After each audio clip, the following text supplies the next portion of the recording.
প্রধান উপদেষ্টা বলেছেন জনগণ অন্তর্বর্তী সরকার চায়, কিন্তু বিএনপি নেতা আমির খসরু মাহমুদ বলছেন কোনো মহামানবকে ক্ষমতায় রাখতে দেশের মানুষ আন্দোলন করেনি, একটি সুবিধাভোগী বিশেষ গোষ্ঠী নির্বাচন নিয়ে তালবাহানা করছে। এই যখন অবস্থা, তখন নির্বাচনের দিনক্ষণ নিয়ে সুনির্দিষ্ট কোনো তারিখ পাওয়া যায়নি এখনো। আজ আমরা এসব বিষয় নিয়ে আলোচনা করব।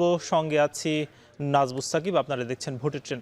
আজ আমাদের সঙ্গে যুক্ত আছেন জাহাঙ্গীরনগর বিশ্ববিদ্যালয় সরকার ও রাজনীতি বিভাগের সাবেক অধ্যাপক আব্দুল লতিফ মাসুম। যুক্ত হচ্ছে তার সঙ্গে আব্দুল লতিফ মাসুম স্যার, আপনাকে স্বাগত ভোটের ট্রেনে। আমরা শুরুতেই জানতে চাই, ডক্টর ইউনূস তিনি আল জাজিরাকে বলেছেন যে সাক্ষাৎকারে বলেছেন জনগণ অন্তর্বর্তী সরকারকে চায়, এবং জনগণ আসলে কতটা চায় কি মনে হচ্ছে?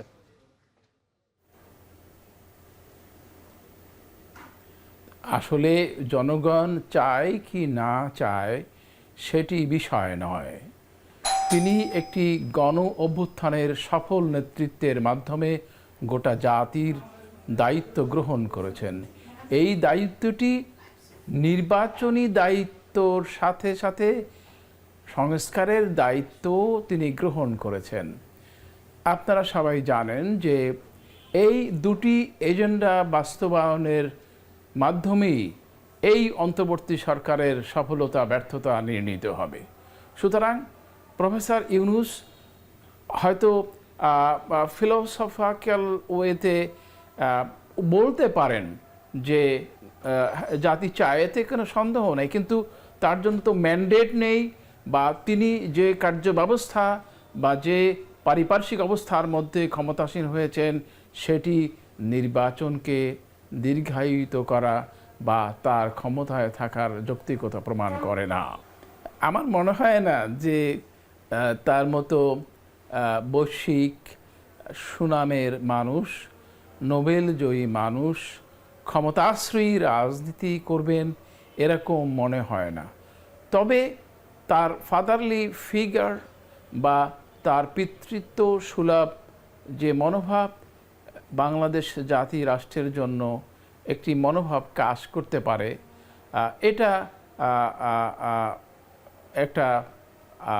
একটা সুন্দর চিন্তা থেকে, বা যেমন সন্তানের জন্য পিতা যেমন আদেশ নিষেধ তার অভিভাবকত্বর কথা চিন্তা করেন, সেদিক থেকে কথা বলতে পারেন। কিন্তু এই সদিচ্ছার বাইরে নির্বাচনের মধ্য দিয়ে অথবা অনির্বাচিত হয়ে তিনি ক্ষমতায় থাকবেন বলে আমার বিশ্বাস হয় না। এটা আমরা বিশ্বাস করতে চাইব না। তিনি অনতিবিলম্বে তিনি নির্বাচিত সরকারের হাতে ক্ষমতা হস্তান্তর করবেন বলেই আমাদের ধারণা। কিন্তু একটা বিষয়, বিএনপি তো আসলে বরাবরই বলছে যে নির্বাচনের যে সুনির্দিষ্ট তারিখ সেটা ঘোষণা করুক। তাহলে তিনি যদি একেবারেই থাকতে না চান, সেক্ষেত্রে বিএনপি বারবার যে দাবিটা উত্থাপন করছে সেই দাবির দিকে কেন সরকার হাঁটছে না? বিএনপির দাবির মধ্যে আমি মনে করি যৌক্তিকতা আছে। তার কারণ আপনারা সবাই বোঝেন এবং জানেন, বাংলাদেশ জাতি রাষ্ট্রটি এখন একটি ক্রান্তিকাল অতিক্রম করছে। ডোমেস্টিক যে কম্পালশনসগুলো আছে সেই সাথে এক্সটার্নাল কম্পালশনসগুলো এবং তার যে আমাদের যে শত্রুতামূলক সম্পর্কের যে ক্ষেত্র তৈরি হয়েছে, তাতে নানা ষড়যন্ত্র থাকাটা অস্বাভাবিক কিছু না। হয়তোবা প্রফেসর ইউনূস বাইরের চাপের সম্মুখীন হতে পারেন, অথবা কেউ কেউ বলছেন যে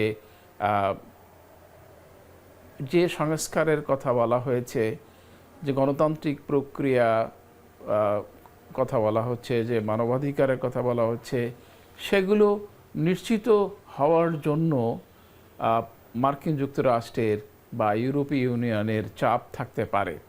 সেগুলো বাস্তবায়নের জন্য আমরা মনে করি যে যে সময়টি তিনি নিয়েছেন বা আগামী জুন পর্যন্ত যদি দীর্ঘায়িত হয় তার শাসনকাল বা তার কর্তব্যের সময়কাল, তাহলে পরে এর মাধ্যমেই এটি অর্জিত হতে পারে বলে বিশ্বাস। আপনারা জানেন, একটি রাজনৈতিক স্থিতিশীলতার জন্য একটি স্থিতিশীল সরকার দরকার, এবং কর্তৃত্বের জন্য এই স্থিতিশীল দরকার, একটি নির্বাচিত সরকার দরকার। সেক্ষেত্রে বিএনপির দাবি আমি মনে করি যৌক্তিক। যে বলা হচ্ছে ডিসেম্বর অথবা জুন নাগাদ নির্বাচন হতে পারে, সেই প্রক্রিয়া আসলে আপনি কতটা দেখতে পাচ্ছেন? সেদিকে কি আগাচ্ছে? আমরা সকলেই বুঝি যে অন্তর্বর্তীকালীন সরকার বা একটা নির্দিষ্ট সরকারের নির্দেশনাই নির্বাচন অনুষ্ঠিত হয়। সেক্ষেত্রে যে নির্বাচন কমিশন গঠিত হয়েছে তার প্রধান এম নাসিরউদ্দিন বেশ কয়েক মাস আগে বলে রেখেছেন যে নির্বাচনের জন্য যে প্রস্তুতি দরকার সেটি তারা সম্পন্ন করেছেন। ইতিমধ্যেই আমরা লক্ষ্য করেছি যে ভোটার তালিকা হাল নাগাদ করা হয়েছে এবং পারিপার্শ্বিক যে বিষয়াবলী, ধরুন নির্বাচন কমিশন কর্মকর্তা বিভিন্ন আঞ্চলিক বা জেলা উপজেলা পর্যায়ে এই সমস্ত বিষয়াবলী তারা ইতিমধ্যে সম্পন্ন করেছেন বলে আমরা সংবাদপত্রে জানতে পেরেছি। সুতরাং নির্বাচন করার জন্য নির্বাচন কমিশন একেবারেই 100% প্রস্তুত বলেই আমার মনে হয়েছে। শুধুমাত্র নির্দেশনার জন্য তারা অপেক্ষা করছে। তো সেখানে নির্বাচনের সময়কাল সম্পর্কে আমার একটু দ্বৈধতা আছে। আমরা তো বাংলাদেশের আবহাওয়া জলবায়ু সম্পর্কে ধারণা রাখি। আগামী জুন মাস নাগাদ যদি নির্বাচন হয় তখন একটি বর্ষাকাল শুরু হয়ে যাবে। সুতরাং নির্বাচনটি অবশ্যই এই বর্ষাকালের আগে অর্থাৎ মার্চের মধ্যে হতে হবে, এটি আমাদের সাধারণ ধারণা থেকে আমরা বলছি। তো এটি যদি হয় তাহলে পরে বেশি ভালো হয়।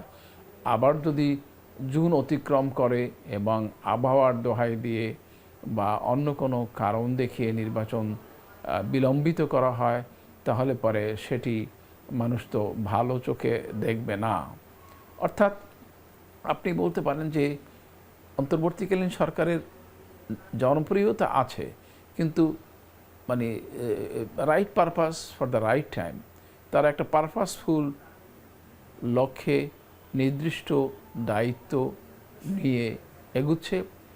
সেই দায়িত্বটুকু পালন করতে পারলেই তাদের সার্থকতা মানে বর্তাবে তাদের প্রতি, এটি আমরা বিশ্বাস করতে চাই। কিন্তু স্যার, একটা বিষয় যে স্থানীয় সরকার নির্বাচনের যে দাবিটা, সেটা আমরা বেশ কয়েক মাস আগে জোরালোভাবে দেখেছি, মাঝখানে ছিল না। নতুন করে আবার কেন দাবি করা হচ্ছে স্থানীয় সরকার নির্বাচনের বিষয়টা?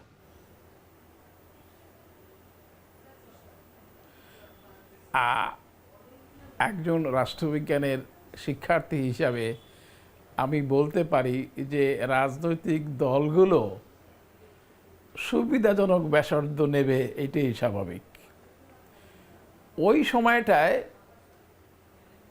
প্রধান রাজনৈতিক দল বিএনপি বলেছে যে নির্বাচনের আগে কোনো স্থানীয় নির্বাচন হতে পারে না, সম্ভব নয়, এবং দ্যাট ওয়াজ ফাইনাল। আমি একজন রাজনৈতিক বিশ্লেষক হিসাবে এটাই বুঝতে পারি যে প্রধান রাজনৈতিক দল, যেটি বাংলাদেশে নিরঙ্কুশ জনসমর্থন পুষ্ট একটি দল, তারা বিরোধিতা করলে কোনোভাবেই নির্বাচন কমিশন বলেন বা অন্তর্বর্তীকালীন সরকার বলেন তাদের পক্ষে নির্বাচন করা সম্ভব নয়। কিন্তু এখন আমার মনে হয়েছে যে নির্বাচনটা যতটা তাড়াতাড়ি হবে বলে আশা করা গিয়েছিল ততটা তাড়াতাড়ি যখন হচ্ছে না, তখন রাজনৈতিক দলগুলো মানে আবার সেই পুরনো দাবিতে ফিরে যাচ্ছে। সবাই আমরা বুঝি যে জাতীয় নির্বাচনের আগে যদি স্থানীয় নির্বাচন অনুষ্ঠিত হয় তাহলে পরে বিএনপি বাদে জামাত ইসলামী, খেলাফত মজলিস, অন্যান্য রাজনৈতিক দলগুলো মানে তারা বেশ লাভবান হবেন, তারা উপকৃত হবেন। অর্থাৎ পুরনো যে মানে যারা আসলে দাবিটা করছিল তারা আবার নতুন করে একই দাবি করছে। স্যার, আমরা একটু অন্য প্রসঙ্গে যেতে চাই। বলা হচ্ছে যে আওয়ামী লীগ কি আগামী নির্বাচনে তারা কি আসতে পারবে, কিংবা এর মধ্যে কি কোনো মানে দলটি যেহেতু গণহত্যার সঙ্গে সম্পর্কিত, সেক্ষেত্রে কি নিষিদ্ধ হওয়ার কোনো সম্ভাবনা আছে কিনা? আপনারা বাংলাদেশের রাজনীতি একটু টাইপিক্যাল, একটু পিকুলিয়ার। আমি অনেক সময় মজা করে বলি, মানে মূলে ঘোড়া আসলে ঘোড়া নয়। আওয়ামী লীগ নির্বাচনে নিষিদ্ধ হবে না এবং রাজনৈতিক দল হিসাবে পার্টিসিপেশনও করতে পারবে না। আপনারা দেখে নেবেন, যেহেতু পশ্চিমা চাপ আছে, ভারতীয়দের চাপ আছে এবং আইনগতভাবেও তারা নিষিদ্ধ করলে একটা বিপরীত অবস্থা বা বেআইনি অবস্থার সৃষ্টি হয়, সেই কারণে তারা নিষিদ্ধ করবে না। কিন্তু বাংলাদেশের পারিপার্শ্বিক অবস্থা বলে যে তারা নির্বাচনে অংশগ্রহণ করতে পারবে না। তারা ইতিমধ্যে আপনারা দেখবেন নির্বাচনের পূর্বক্ষণে ধরেন ৩-৪টা দলে বিভক্ত হবে, আবার সেই 3টা দলের জন্য আসল নকলের ব্যাপার আছে। সেই সব বিষয় আবার জনগণ প্রতিহত করবে। আমি 100% বিশ্বাস করি, 100% প্রত্যয় পোষণ করি যে প্রজন্ম আওয়ামী লীগকে উৎখাত করেছে, সেই প্রজন্ম বেঁচে থাকা পর্যন্ত আগামী 42 বছরও আওয়ামী লীগ ক্ষমতায় আসীন হবে না। যেমন মুসলিম লীগ 54 সালের পরে চিরকালের জন্য হারিয়ে গেছে, ঠিক তদ্রুপভাবে বাংলাদেশের মানুষকে মনে করে দিতে চাই যে আওয়ামী লীগের দুরাশা কখনই ফলবতী হবে না। আওয়ামী লীগ অর্থাৎ আগামীর নির্বাচনে আওয়ামী লীগ আসার কোনো সম্ভাবনা আপনি দেখছেন না। স্যার, আপনাকে অসংখ্য ধন্যবাদ, আপনি আমাদেরকে সময় দিয়েছেন। এবার ময়মনসিংহ 4 আসন নিয়ে কথা বলতে চাই, যে আসনটি 149তম আসন।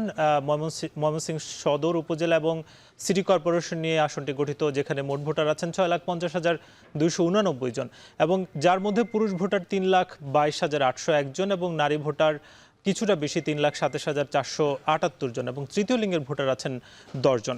আজকে আমাদের সঙ্গে যিনি অতিথি ছিলেন জানাচ্ছিলেন যে আগামীর যে নির্বাচন, সেই নির্বাচনে মানুষের যে প্রত্যাশা সেটাই হয়তো প্রতিফলিত হবে এবং আওয়ামী লীগের ব্যাপারে তিনি বলছেন যে হয়তো আগামী নির্বাচনে এই দলটি আসতেও পারবে না।